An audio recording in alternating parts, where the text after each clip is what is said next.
Hey everybody, and welcome to another deep dive.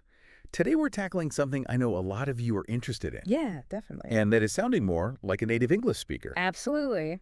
and how to do that in everyday conversations. Mhm. So we found this really interesting snippet, actually, from a podcast called Unispeak, Mastering English.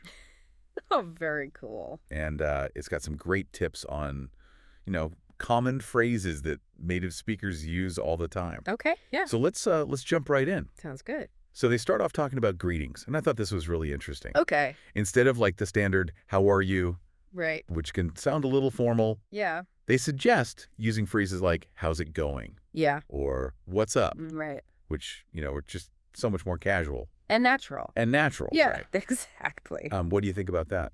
Well, I think they're absolutely right. How are you is perfectly fine in formal situations. Like, let's say you're at a business meeting. Yeah. Or maybe you're, meeting someone for the first time in a professional setting. Right. But when you're chatting with friends or, just acquaintances in a more relaxed environment, Hmm. those alternatives, how's it going and what's up, they just sound so much more natural, and they kind of invite the other person to share a little bit more They do. about their day or how they're feeling.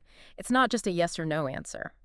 Yeah, it's like inviting them to tell a mini story Exactly. instead of just, How are you? I'm fine. How are you? I'm fine. exactly. Yeah. And then it's like, Dead end. where do you go from there? Right. Exactly. But, I was thinking, Yeah. how's it going? Mm-hmm. I mean, would that be weird to say in like a job interview? Oh, for sure. In a job interview, I would definitely stick with how are you? Okay. Or, how do you do if it's a really formal setting? Right. But I think that's a great point. It all comes down to context. Yeah. You've got to read the room, so to speak. If it's a casual setting, go for those more relaxed greetings. But if it's formal, stick with the classics. Makes sense. Yeah. Okay. Yeah. So they also gave a suggested response to what's up? Something like, not much, just working. How about you? Oh, I like that. Yeah. Right. Yeah. It just flows It flows so well. so well. Yeah. And it kind of, bounces the question right back to the other person. Yeah. It keeps the conversation going, Exactly. which is, I think, what you want to do. You want to show that you're actually interested right. in what they have to say. Yeah. It's not just like a Formality. formality. Yeah. Yeah, exactly. You're not just going through the motions, like you said. You actually care Right. Yeah. about what they're up to. Exactly. And it shows that you're, listening and engaged. Exactly.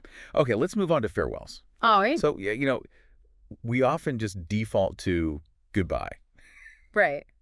Yeah, it can be a bit which can sound a little robotic. robotic. Yeah. Yeah, a little stiff. Stick. And they suggest spicing things up a bit with phrases like, see you later, Oh, yeah. or take care, Yeah. or catch you later. I love that. Right. Yeah, they all have a slightly different feel to them. They do. See you later is very casual. It's like you're expecting to see them again soon. Right. Catch you later is kind of similar, but maybe a bit more playful. Yeah.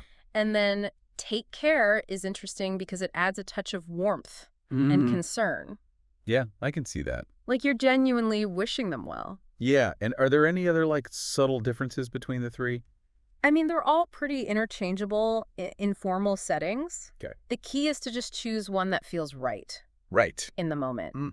If you're feeling playful, go for catch you later. If you want to be a bit more heartfelt, take care is a good choice. Got it. Yeah. So basically for our listeners out there who want to sound more like a native English speaker, Yes. it seems like the takeaway is to swap out some of those overly formal phrases with these everyday alternatives. Absolutely. And, pay attention to how native speakers use these phrases in different situations, because you'll pick up on all sorts of little nuances and variations. And that's really how you start to sound more natural and fluent. Yeah, it's like cracking a code. Exactly. The more you listen and practice, The better you get. the better you get and the more confident you feel. Absolutely. So that's it for today's deep dive. Thanks for joining us, Thanks, everyone. and we'll catch you later. See you later.